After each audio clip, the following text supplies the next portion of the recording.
Não adianta você ficar fazendo planilha e mais planilha. A calculadora vai mostrar a mesma conta. Todos os nossos problemas são produzidos pelo nosso inconsciente e eles têm uma utilidade. Você se sente culpado pelo fracasso, pela dificuldade, pelos problemas alheios. Você acreditou que quem tem condição também tem obrigação. Pronto, gente!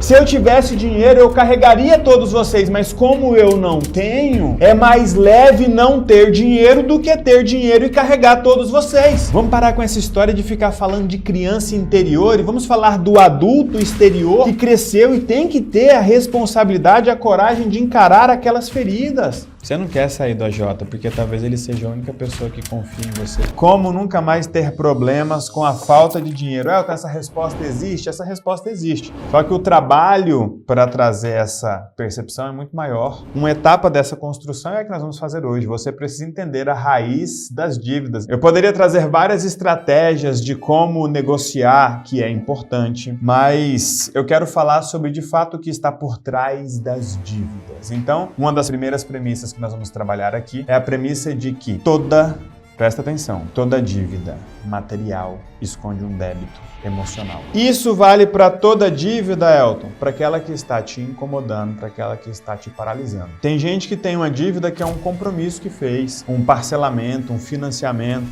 Não estamos falando de compromissos, estamos falando de dívida. Aquilo que você não deu conta de pagar, perfeito? Para você que está chegando aqui agora, essa construção que eu vou trazer para você é baseada na teoria da permissão. Aquilo que traz a autorização inconsciente para você ser, ter, fazer e estar. A gente sempre fala muito sobre teto financeiro, a gente sempre fala muito sobre dependência emocional e a nossa proposta é trazer uma luz para o seu inconsciente. E os acontecimentos negativos da sua vida revelam aquilo que a gente chama de inteligência relacional, que talvez você não tenha. E a dívida mora nesse lugar. Muita gente fala sobre mentalidade de escassez. Sabia que a escassez não é necessariamente a raiz de toda dívida? Não.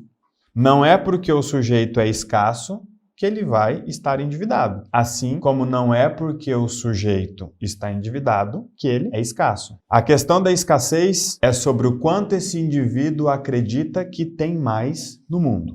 Preste atenção. O quanto o indivíduo acredita que tem mais no mundo. Essa é a principal diferença do abundante e do escasso. Tanto o abundante quanto o escasso, eles sabem que existe um recurso disponível. Primeira coisa, eles sabem que tem. Tanto o abundante quanto escasso, eles sabem que vai acabar. Eles olham para aquilo e pensam, vai acabar, vai acabar, vai acabar. Os dois sabem que vai acabar. Só que a diferença entre o abundante e o escasso é que o abundante, ele sabe que tem, sabe que vai acabar, mas ele sabe que tem mais em algum lugar. E o escasso sabe que tem, sabe que vai acabar, ele fica com medo de ficar sem. Agora eu te pergunto, isso é suficiente para dizer que por causa disso uma pessoa jamais vai se endividar ou que por causa disso uma pessoa necessariamente vai se endividar? Não. Uma pessoa pode ser escassa, de olhar e dizer, eu sei que tem, eu sei que vai acabar e eu acho que eu vou ficar sem, por isso eu vou poupar. E não vai se endividar. Obviamente não vai usufruir, não vai investir, não vai expandir, não vai fazer absolutamente nada. Por quê? Porque ela tem medo de acabar. Então a escassez não está necessariamente ligada à dívida, ou a dívida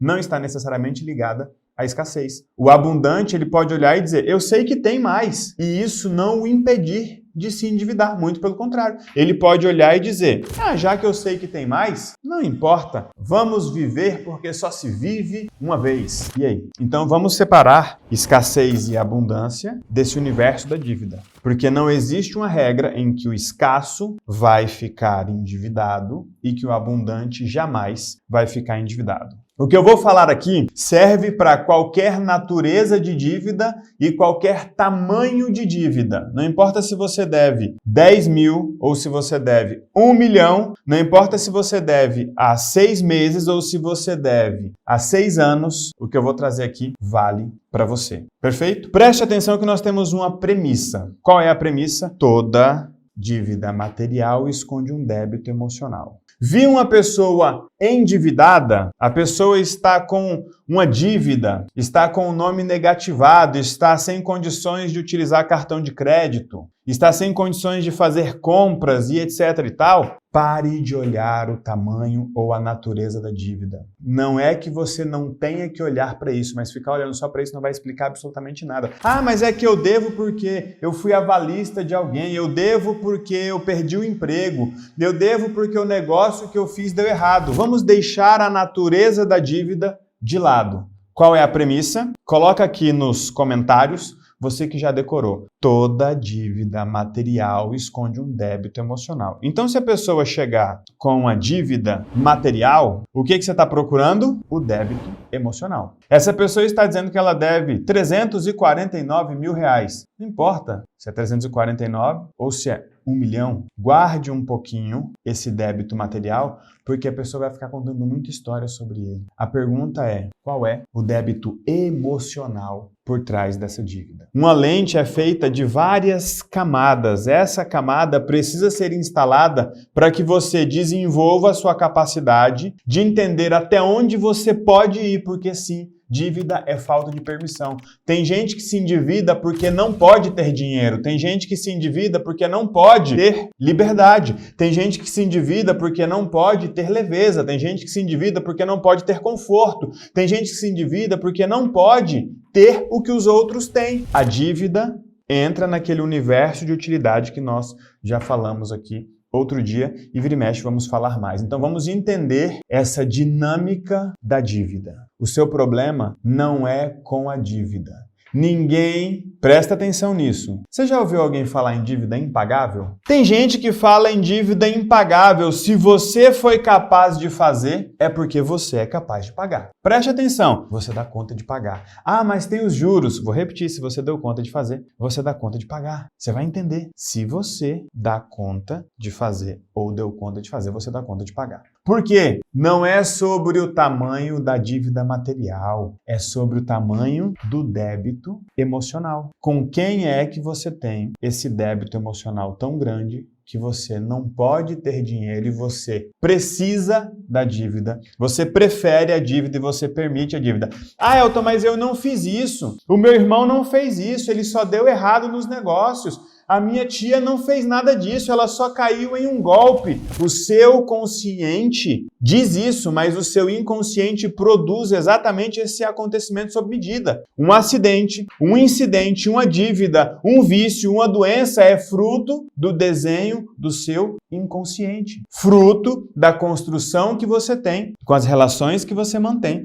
e com os ambientes que você frequenta. É daí que vem a sua inteligência relacional ou a sua falta de inteligência relacional, que permite que você tenha dependência emocional com as pessoas ou que as pessoas tenham dependência emocional com você. Você pode não ter entendido isso ainda, mas tudo que acontece na sua vida tem 3 P's. Aquilo que você precisa, permite e prefere. Elton, eu não prefiro a dívida. Quer ver eu provar para você? Elton, eu não preciso da dívida. Quer ver eu provar para você? Elton, eu não permito a dívida. Ótimo. Que bom que você está aqui que eu vou provar isso para você. Qual é a nossa premissa? Tudo que acontece na sua vida é aquilo que você precisa, permite, prefere. Ah, mas é que eu perdi o emprego. Precisa, permite, prefere. Ah, é que a empresa que eu trabalhava quebrou. Precisa, permite, prefere. Ah, é que eu caí num golpe. Por enquanto, só repete que depois você vai entender essa construção. O que nós precisamos entender, para onde nós vamos apontar a nossa lupa, para onde nós vamos olhar. Como entender esse débito emocional. E se as pessoas entenderem que toda dívida material esconde um débito emocional, a gente vai trocar a calculadora por uma conversa franca. Não adianta você ficar fazendo planilha e mais planilha. A calculadora vai mostrar a mesma conta. E com o passar dos dias, possivelmente essa conta vai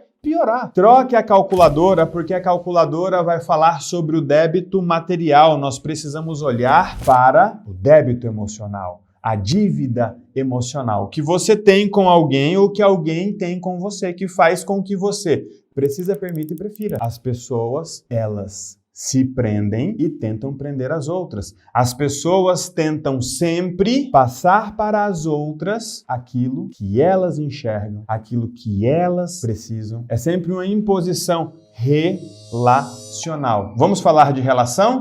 ou vamos falar de dívida? Tem muita gente que vira e fala, meu problema é a minha relação com o dinheiro. Quem aqui tem problemas de relação com o dinheiro? Vamos voltar para a nossa premissa. Toda dívida material esconde um débito emocional. Então nós precisamos olhar para o débito emocional, porque uma dessas duas pessoas ou as duas pessoas dessa relação precisam dessa dívida. E toda dívida tem duas utilidades ou duas grandes utilidades. A primeira premissa é: toda dívida material esconde um débito emocional. A segunda premissa é: toda dívida tem duas grandes utilidades. Duas grandes utilidades. Você que gosta de anotar, anote aí. Toda dívida, ela serve para prender alguém ou se proteger de alguém. Como identificar que débito emocional é esse? Quem é que eu devo? Quem é que acha que eu devo? Que faz com que eu não permita ter dinheiro? Que faz com que eu não me permita ficar com dinheiro? E muitas vezes, que faz com que eu, ou melhor, você, não se permita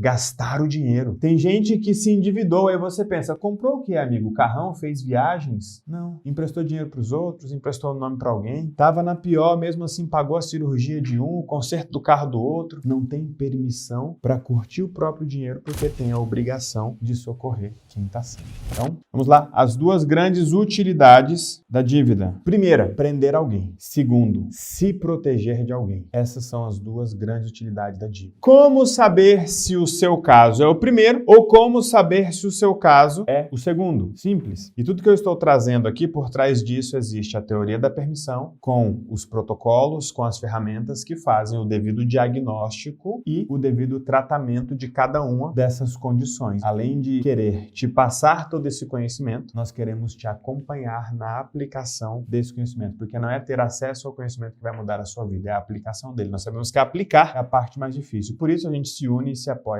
para fazer isso diariamente, com pessoas que já tentaram diversos recursos, diversos cursos, terapia, religião, várias coisas, mas não conseguiram identificar e não conseguiram resolver esse problema em questão que hoje nós estamos trabalhando aqui com o objetivo de entender e resolver as dívidas. Elton, essa mesma utilidade da dívida pode se aplicar a outros aspectos da vida como doença? Sim, com nuances diferentes, mas hoje vamos focar na dívida. Perfeito? Então, temos premissas e temos perguntas. Toda dívida material esconde um débito emocional. A gente foca no débito emocional. Maravilha. Mas é mais importante a gente entender a dinâmica que se instalou para uma vida em que é melhor ficar endividado. E olha que louco, é melhor ficar endividado nessa proporção, porque se a dívida for demais, aí vai te quebrar por inteiro, e se a dívida for menor, ela não vai surtir o resultado esperado. Qual resultado, Elton? A palavra-chave do meu trabalho é utilidade. Todos os nossos problemas produzidos pelo nosso inconsciente, eles têm uma utilidade. Vou repetir, todos os nossos problemas são produzidos pelo nosso inconsciente e eles têm uma utilidade. O grande X da questão é, se você assumir logo que eles têm uma utilidade, a gente foca em descobrir que utilidade é essa e trabalha para eliminar essa utilidade para que a pessoa não precise mais do problema. E quando a gente olha para a dívida, quais são as duas grandes utilidades? Prender alguém ou se proteger de alguém? Quem você quer prender? Ah, Elton, mas ninguém prende ninguém. Prende. Tem uma coisa que prende mais que dívida. E começa com D. Chuta. Tem a mesma utilidade.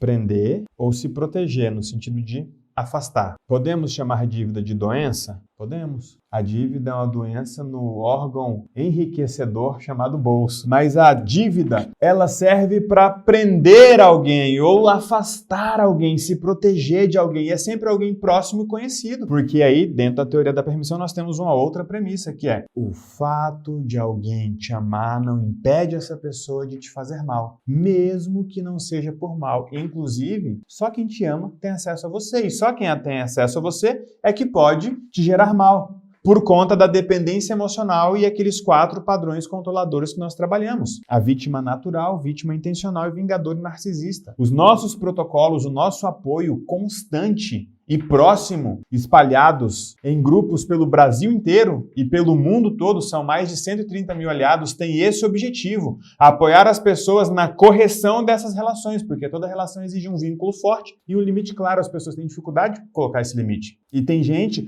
usando a dívida para colocar esse limite, dizendo, eu não posso te socorrer porque eu não tenho dinheiro, olha aqui, aí põe os bolsos para fora assim, ou levanta um monte de boleto, ó, tá aqui, ó, o agiota acabou de sair da minha casa, eu te amo, amo, mas eu não tenho dinheiro para te socorrer. A pessoa está dizendo. Ela está dizendo não do jeito errado. Tem gente que vira e fala, eu não sei dizer não. Sabe, é porque você diz do jeito errado. Você consegue dizer não com um monte de boleto no bolso e um agiota na sua porta. Ou o DDD 011 te ligando. Mas se você tivesse com um carrão na sua garagem, se você tivesse com a sua família morando numa cobertura, com o amor da sua vida, curtindo uma viagem em Paris, em Londres ou nas Maldivas, aí você não ia conseguir dizer não, porque você se sente culpado pelo fracasso, pela dificuldade, pelos problemas alheios. Você acreditou que quem tem condição também tem obrigação. E aí você acabou abrindo mão da sua condição com a única tentativa de abrir mão da obrigação. Já que se eu tiver dinheiro eu vou ter que arregar todos vocês, então, desculpa, não vou mais ter dinheiro. Pronto, gente. Se eu tivesse dinheiro, eu carregaria todos vocês, mas como eu não tenho, é mais leve não ter dinheiro do que ter dinheiro e carregar todos vocês. Porque nesse país, o rico é criticado. Emergente não é parabéns. É ofensa. Olha que louco. Agora o cara comprou um carro ali, o outro virou e falou assim, é carro de emergente. E você queria que eu comprasse o quê? Um carro de descendente? Decadente? Parabéns, você comprou um resto de rico. O meu carro é 1.0, mas é novo. Você comprou esse Audi, velho, resto de rico. Lá vem ele com uma Porsche emergente. Esse é o nosso país. Você cresceu acreditando que quem ama, cuida. Que quem ama, dá a vida pelos outros. Você aprendeu que é mais fácil o camelo passar no buraco da agulha do que o rico entrar no reino dos céus. Aí você acha que se você tiver dinheiro, você vai pro inferno. O pouco de dinheiro que você experimenta, vem um monte de dedo na cara e você prefere a corda no pescoço do que o dedo na cara. E do que nós estamos falando aqui? Do porquê que as pessoas se endividam. É para dizer, eu te amo, mas eu não aguento mais os seus problemas. Se eu mostrar para você que o meu nome tá sujo, você para de me ligar. Se eu mostrar para você que o meu nome tá sujo, você para de jogar na minha cara as vezes que você me socorreu ou o quão difícil foi para você me criar. Tem gente aqui que só tá endividado para dizer, me deixa em paz. Ele consegue viver endividado. Ele troca cheque. Essa gente não tem freio. Mas que gente é essa? Aqueles que te amam. Elton, mas são pessoas da minha família. Sim, e daí? O fato de alguém te amar não impede essa pessoa de fazer mal. Mas não é por mal. Foi o que eu disse, não é por mal. Mas as pessoas querem que você viva segundo suas próprias expectativas. Elas querem que você compre aquilo que para elas faz sentido comprar. Elas querem que você gaste da forma que faz sentido para elas. Elas querem que você distribua o seu dinheiro para os pobres, como se isso fosse tirá-los da pobreza. Não, mas é bonito. É bonito. Então, vamos sair do tom mais porrada e vamos para um momento mais técnico. É porque eu preciso que você acorde. Tem gente que se endivida. Repare, você conhece alguém que estava no fundo do poço e de repente apareceu no topo do mundo? Ricão? É porque o cara se endividou e falou, pararam de me ligar? Pararam de me criticar? Pararam de exigir a minha companhia? Pararam de ficar o tempo todo na minha casa? Pararam de ficar falando de mim? Agora eu vou trabalhar? Eu vou fazer quietinho aqui, eu vou enriquecer de uma vez. Aí depois eu sumo no mundo rico. Teve gente que fez isso. O problema é que muitas vezes quando chega lá, a culpa bate, volta. As pessoas vivem com a vida misturada. O problema de um vira responsabilidade do outro. É tipo assim, eles colocam o problema da família na mesa. Sua irmã virou rapariga, o seu irmão está vendendo produtos ilícitos e você passou num concurso público. Ainda bem, glória a Deus que nós temos uma quenga, um traficante e um concursado. Pobre do concursado. Vai fazer consignado no mês seguinte para tirar o outro da cadeia, para não sei o que, virou bagunça. O problema desse indivíduo foi passar no concurso público. Estou dando exemplos esdrúxulos, mas vocês conseguem adaptar esses exemplos para a família de vocês, não conseguem? Talvez sua irmã não seja rapariga e nem o seu irmão traficante, mas talvez você tenha um irmão que nunca dá sorte na vida. Talvez você tenha uma irmã que o único problema dela é que de vez em quando o marido dela dá uns cascudos nela. Já é o terceiro que ela arruma e ela não tem sorte. É sempre alguém por perto. É sempre alguém por perto. Então essa é a utilidade da dívida. Prender alguém no sentido de você vai ter que me socorrer. Porque agora você tem dinheiro, você tem um emprego bom, eu vi seu carro novo. A pessoa sente que você tem uma dívida com ela, ela fica endividada e é você quem socorre, porque afinal, se você não pagar o aluguel dela, ela vai ser despejada. Afinal, se você não pagar, o banco vai tomar o carro dela. Afinal, se você não pagar, vão tirar os filhos dela da escola. Que espécie de tia é você? Que espécie de tio é você? Que espécie de filho é você? Então o endividado ele faz isso. Como saber quem é a pessoa com quem eu tenho um débito emocional? Para quem você liga quando você não dá conta de pagar suas contas? Para onde você iria se você não tivesse para onde ir? Na casa de quem você ia bater? Pronto, achou. Achou o CPF dono da sua dívida, só que o Serasa não sabe do CPF dessa pessoa. Só sabe do seu. É para essa pessoa que você mostra as suas dívidas. E se você é a pessoa para quem o outro está o tempo todo mostrando a sua dívida e a sua dificuldade financeira, bingo! Essa pessoa acha que você tem uma dívida com ela. Você tem que socorrê-la. Por conta de alguma coisa que você fez ou deixou de fazer no passado, ou por conta de alguma coisa que ela fez ou deixou de fazer no passado. Já temos a metade do problema resolvido. Se você é a pessoa que está se protegendo de alguém, quem é que te deixa em paz quando você não tem dinheiro? O que vai piorar? Por que vai piorar se você pagar a sua dívida? Aí tem gente que pergunta, isso é permissão? Não, isso é falta dela. O que você deixa de fazer pelo fato de você estar endividada? O que faz quando descobre? Calma, que bom que quer descobrir. É você que de fato quer passar por um processo com acompanhamento, porque você já entendeu que são pessoas próximas. Essas pessoas são extremamente poderosas, ainda que não sejam pessoas maldosas. Mas o fato de alguém te amar não impede essa pessoa de fazer mal, mesmo que não seja por mal. Porque essa dívida é fruto de um débito emocional. E esse débito emocional é fruto de histórias que foram registradas com percepções emocionais. E quer saber? Tem chão aí nessa história. Tem chão. Porque você não quer ser o egoísta, o arrogante. Não é isso que as pessoas que se importam apenas ou prioritariamente com os seus problemas em detrimento dos problemas dos outros. Não é assim que elas são tratadas nesse país? Ah, fulano agora tá snob. Por quê? Que agora só quer saber de viajar. Fulano agora é egoísta, por quê? Porque só quer saber dos problemas dele. Agora ele tá com rico e não veio aqui resolver o problema da mãe dele, do pai dele, do tio dele, da avó dele que criou ele. Porque quando você era pequeno, sua mãe não te quis, foi seu avô que cuidou de você. Você era menininha lá e o seu avô pegou você. E agora que você virou dentista, ou esteticista, ou eletricista, só quer saber de você. Isso cria para você um teto financeiro. Essa pessoa diz quanto dinheiro você pode ganhar ou quanto dinheiro você não pode ganhar. Isso vale para você que é empresário. A dívida tem uma utilidade. Quer ver uma utilidade bizarra para a dívida? A dívida é um dispositivo antidivórcio. O cara tá prestes a levar um pé na bunda. Sabe o que ele faz? Arruma uma dívida do tamanho do mundo. Aí a mulher faz conta e diz, se eu largar dele, eu vou ficar com essa dívida. E às vezes ela tem aquele padrão narcisista e vingador e aquela coisa toda. Não. E ela fica ali, ou ele fica ali só por quê? Por causa da dívida. Aí o cara faz a conta. É melhor ficar endividado e manter essa mulher, até porque se ela me largar, ela não vai me largar, ele sabe. Porque se ela largar dele, vão chamar ela de sacana, usufruiu do bom e do melhor, agora que o cara tá na pior, ela deixou ele. Já viu essa história? É igual doença. Quem tá num casamento ruim, quer sair dele, sai logo, porque se o inconsciente desse indivíduo ou dessa indivídua descobrir, perceber que você quer dar no pé, essa pessoa pode se endividar. Essa pessoa pode adoecer. Quantos de vocês aqui vivem esse tipo de relação? Ou são frutos, filhos e filhas de relacionamentos que não acabaram por causa de uma dívida ou de uma doença? Conhece alguém assim? Só não largou dele porque ele estava doente. Quando ele aprendeu isso, nunca mais ele sarou. No máximo, trocou uma doença pela outra. Tinha problema no joelho, ele cansou o joelho, deu na coluna. E foi indo. As nossas relações são poderosas. Nós somos seres racionais com reflexos emocionais, ou seja, não existe essa história de inteligência emocional. Pare de tentar administrar a emoção. A emoção é só um reflexo da razão. Administre a sua razão. Só que a sua razão está entorpecida pelas suas relações. Porque nós somos seres racionais, com reflexos emocionais, com base nas nossas ligações relacionais. Nós somos uma espécie que se importa com a outra. Nós somos uma espécie que faz questão que a outra se importe com a gente. E essa obrigação de se importar ou essa obrigação de ser importante está fazendo você desenvolver dependência emocional na forma ativa ou na forma passiva, que é quando a vida de um depende da vida do outro.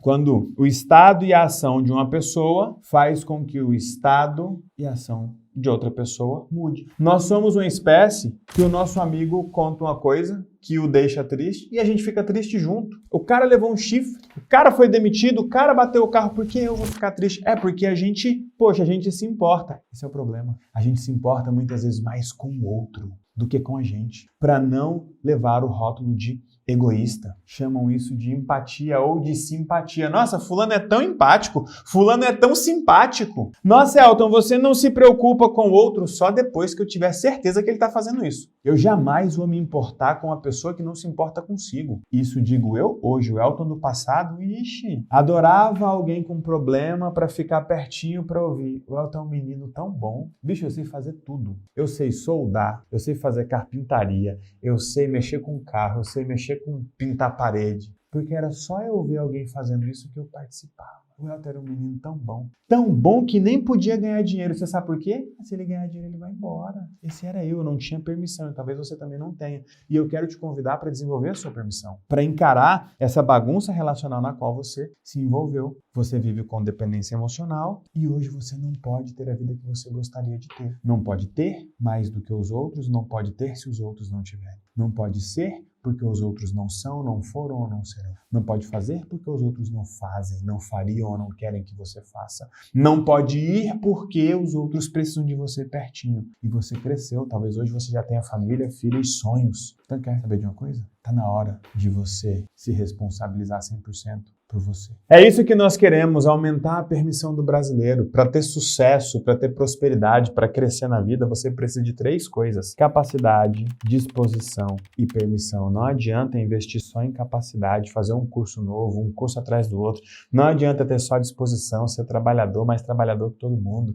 Não adianta ter só as 2 coisas. Talvez você seja na sua área a pessoa que mais sabe, a pessoa que mais trabalha, mas não é a pessoa que mais ganha dinheiro. E mesmo que for, muitas vezes não é a pessoa que mais fica com dinheiro. Parece que você tem um problema com dinheiro, mas não existe relação entre dinheiro e pessoas. Quem fala, eu tenho problema com o dinheiro, eu tenho problema na minha relação com o dinheiro, essa é uma historinha que inventaram para você. Não existe relação de uma pessoa com o dinheiro. Existe uma relação de uma pessoa com a outra e o dinheiro, ao chegar ou a sair, muda essa relação e a pessoa escolhe inconscientemente ou até conscientemente trazer mais dinheiro, afastar o dinheiro, se desfazer do dinheiro ou evitar o dinheiro para controlar essa relação, que só pode ter aquela quantidade de dinheiro. E as pessoas não falam disso. As pessoas estão romantizando o desenvolvimento humano no Brasil. É tanta frasezinha bonita. Certa vez eu li uma frase que dizia: as pessoas estão tentando espiritualizar o desenvolvimento humano como se Deus fosse responsável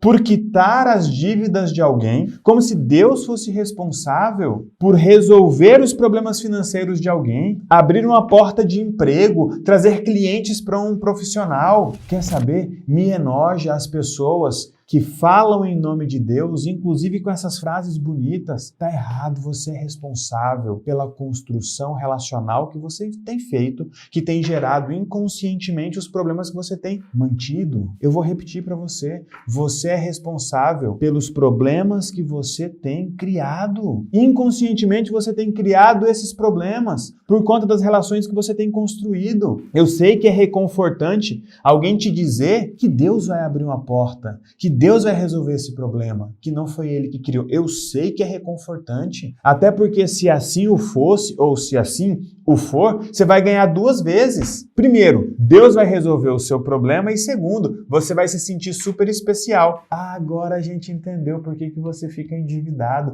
Porque quando você fica endividado, tem sempre alguém te socorrendo, né? Você é tão visto, tão cuidado, tão poupado, é tão especial só porque tem uma dívida. Ninguém aponta o dedo na sua cara. Gente, parar com isso. Vamos parar com isso. Tá aqui, ó. Toda dívida material esconde um débito emocional. Esse débito emocional te dá uma utilidade. Essa utilidade faz você prender alguém ou se proteger de alguém. Ponto. Só isso seria verdade o suficiente, revelação o suficiente para você parar tudo que você está fazendo e olhar para suas relações. Fazer os devidos ajustes para você não precisar mais desse débito emocional. Para as pessoas não precisarem mais desse débito emocional. Porque muitos desses débitos, sim, são impagáveis. A dívida material, toda ela é pagável. independente de quantos zeros tiver ali na frente. Agora, o débito emocional muitas vezes é impagável. Uma pessoa que sente que é responsável pela morte do pai, como é que paga? Uma pessoa que sente que deve a vida aos pais porque os pais o deram a vida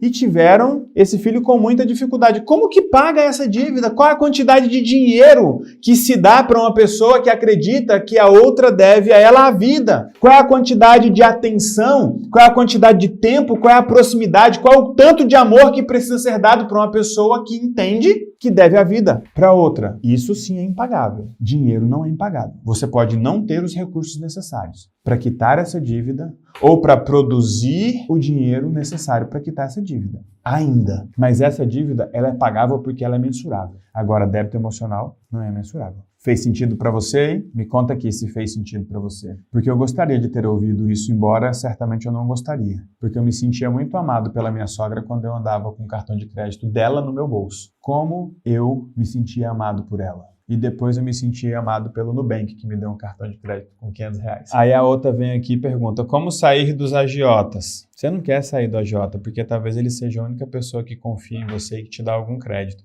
Quem além desse agiota confia em você, na sua família? Fora que o agiota tem sempre aquela coisa, gente, se eu não pagar vão me matar. Cuidado! Será que vocês estão sentindo falta de mim? Deixa eu testar. Talvez ninguém na sua família se importe com você, se lembre de você ou confie em você tal qual esse agiota. Mas é importante a gente olhar para isso, porque quando a gente fala de endividado, parece que a gente está falando de gente fracassada, de gente irresponsável, de gente incompetente. Não, tem gente aí com 2, 3 diplomas, pô. Tem muita gente que tem uma intenção boa que faz mal. Tem muita gente que não sabe qual é a sua intenção. Tem muita gente que não sabe qual é a sua preferência. E aí, quando você avisa, a pessoa vira e fala, cara, eu não sabia. A partir daquele momento, a pessoa pelo menos pode fazer diferente. Então, muitas vezes, vocês estão com limites sendo extrapolados, com responsabilidades sendo transferidas, com expectativas sendo impostas e não sendo atendidas, e você nunca chegou para sua mãe, você nunca chegou para o seu pai, você nunca chegou para a pessoa e falou, ei, eu não gosto quando você faz isso, eu não gosto de ter que fazer isso, eu não penso que essa responsabilidade seja minha, eu não gosto quando você atribui a mim essa responsabilidade, eu gostaria que você resolvesse esse problema porque ele não é meu. Muitas vezes a pessoa só não foi avisada, é bizarro isso, e muitas vezes a gente que fez terapia há muito tempo, e aí criou-se N ressignificações, porque no útero, porque não sei o quê, e não teve uma conversa entre dois adultos, tipo, cara, eu sinto muito que você tenha perdido o seu marido, mas eu era uma criança. Eu entendo que você tenha atribuído expectativas de que eu passasse o resto da minha vida com você, só que agora eu cresci, eu conheci uma pessoa, eu quero criar a minha história com essa pessoa. Me incomoda muito saber que você sofre, mas eu preciso acreditar que você vai dar conta de reconstruir a sua vida igual eu estou construindo a minha agora. Poxa, pode ser sua mãe, pode ser seu pai, pode ser até que as pessoas não estejam preparadas para essa conversa, mas à medida em que você chega resolvido, é meio caminho andado. Então,